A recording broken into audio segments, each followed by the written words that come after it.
coming to the Feminism and Equality Alliance's production of the Vagina Monologue by FEA Adler here at the Adler School. This is the cast sitting over here, and I will be your narrator, basically. And so before we begin, I just have a quick recent news cast thing to share with you guys. This is out on CNN, we have Fox News, and the United Nations website are all talking about this. Basically, it's an Afghan law that legalizes rape, and it is the president, Hamid Karzai, signed a law which is called the Shia Family Law, and it states as long as the husband is not traveling, he has the right to have sexual intercourse with his wife every fourth night, Article 132 of the law. Unless the wife is ill or has any kind of illness that intercourse could aggravate, the wife is bound to give a positive response to the sexual desires of her husband. So this is just one more example of how we have ongoing inequality issues in the world and things that we need to work on. So without further ado, we'll begin.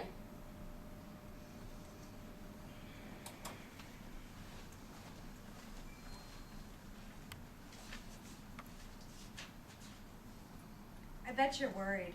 We were worried. We were worried about vaginas. We were worried what we think about vaginas, and even more worried that we don't think about them. We were worried about our own vaginas. They needed a context of other vaginas, a community, a culture of vaginas. There's so much darkness and secrecy surrounding them, like the Bermuda Triangle. Nobody ever reports back from there. In the first place, it's not so easy to even find your vagina. Women go weeks, months, sometimes even years without looking at it. A high-powered businesswoman was interviewed, and she said she was too busy. She didn't have the time. Looking at your vagina, she said, was a full day's work. You'd have to get down there on your back in front of a mirror that's standing on its own, full-length preferred, and you've got to get in the perfect position with the perfect light, which is then somehow shadowed by the mirror and the angle that you're at. You get all screwed up. You're arching your head up, killing your back, and you're exhausted by then. She said she didn't have time for that. She was too busy. So the vagina interviews, which became Vagina Monologues, 200 women were interviewed.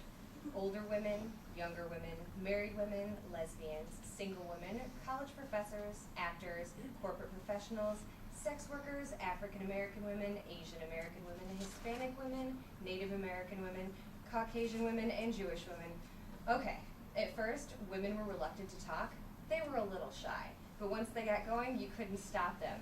Women secretly love to talk about their vaginas. They get really excited. It's mainly because no one's ever asked them before. Let's just start with the word vagina. It sounds like an infection at best, maybe a medical instrument. Hurry, nurse, bring me the vagina. Vagina, vagina. It doesn't matter how many times you say it, it never sounds like a word you want to say. It's a totally ridiculous, completely unsexy word. If you use it during sex, trying to be politically correct, darling, did you stroke my vagina? You kill the act right there. We were worried about vaginas, what we call them and don't call them. In Great Neck, New York, they call it a pussycat. A woman there said that her mother used to tell her, don't wear panties underneath your pajamas, dear. You'll gotta air out your pussycat. In Westchester, they call it a pookie. In New Jersey, a twat. There's powder box, poochie, poopy, peepee, pupilu, punani, pal, and a peachy. Toady, Dee, Nishi, Dignity, Monkey Box. Coochie snorcher, cooter, lave. Gladys Siegelman. Va, wee, horse spot, nappy dugout. Mambo, mookie, a pajama, fanny booth, mushmallow. A ghoulie, possible, tamale, tata, kani. A Mimi in Miami. A split knish in Philadelphia. And a schmendy in the Bronx. We were worried about vaginas. In some of the monologues, they are based on one woman's story.